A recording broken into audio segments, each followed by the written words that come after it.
Hello, viewers. I just got back from a vacation to sub-Saharan Africa. I saw some pretty awesome things on my vacation, and I would like to tell you about it. Alright, let's see. My first stop was Cape Town, South Africa. There was a great view of the water there. While in Cape Town, I went to see the Castle of Good Hope. Next, I went to Camps Bay, and I thought it had a great ocean view along the city. I went on the aerial cable, but I tried my best not to look down because of my fear of heights. Yeah, I did myself a favor there. I left the group, and I found something that I found quite interesting. There were colorful huts on the beach, and I thought they had really pretty colors. Anyway, my next stop was the Kalahari Desert. I saw the Galagadi Transfrontier Park. It was interesting for me to see a desert with a road for the first time in my life. Wow. Honestly, that sounded a lot better in my head. Meanwhile, I learned some interesting things about the desert life in sub-Saharan Africa. Multiple animals can easily adapt to the temperature and conditions of the desert. I then headed for the Chobe National Park in Botswana. I've always wanted to go on a safari in the African wild. I saw many different animals in the savannah. I learned that wildebeest are a type of antelope, but when I was younger I thought they were a relative of buffalo or bulls. I learned that male elephants can weigh as much as 5 tons and can be up to 13 feet tall. Definitely a large animal. The giraffe stands just about 17 feet tall top to bottom. Their legs have extreme power against predators. I think the real question is why any four-legged predators would even challenge such a huge and powerful animal like this one. The rhinoceros is on the list of largest animals in the world, but of course it's behind elephants and hippos. Rhinos may be vegetarians, but I wouldn't say this makes them wallflowers. They have a fierce side like most other animals similar to it.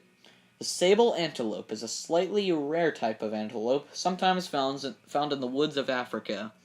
They have very impressive horns, which curve backwards and have a length of 102 centimeters. The okapi is an animal that I find quite interesting.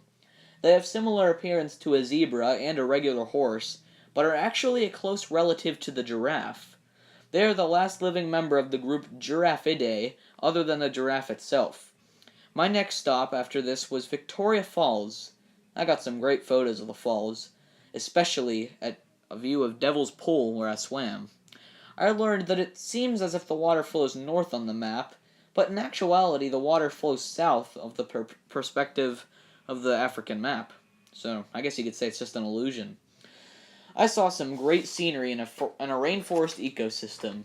I traveled through the Zambezi River until I got to Uganda, where I visited the Kabale Forest National Park.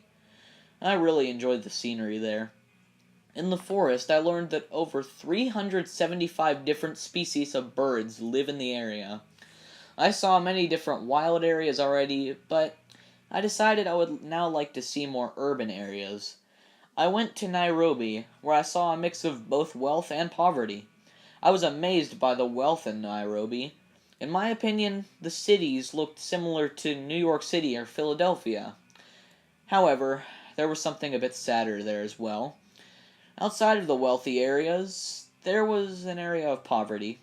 Rather than tall buildings, they had, well, tent-like homes, I guess you could say.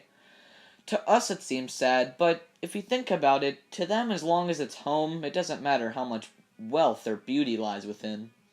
This may sound like a bad decision. Okay, it will definitely sound like a bad decision. But I even wandered into an area in Somalia called Mogadishu. I'm pretty glad I didn't run into the men of their government. They're armed with machine guns on a pickup truck. So, yep, not a situation you would want to be in. My last stop was Timbuktu, Mali. It was very impressive, the architecture that was there. In my opinion, people of Africa are the best of the best when it comes to architecture. These fascinating landmarks are called Jinweber Mosque. Well, this concludes my trip to Africa. I saw many interesting scenery and landmarks as discussed earlier. It was a great vacation. Alright, stay cool, viewers. See you later.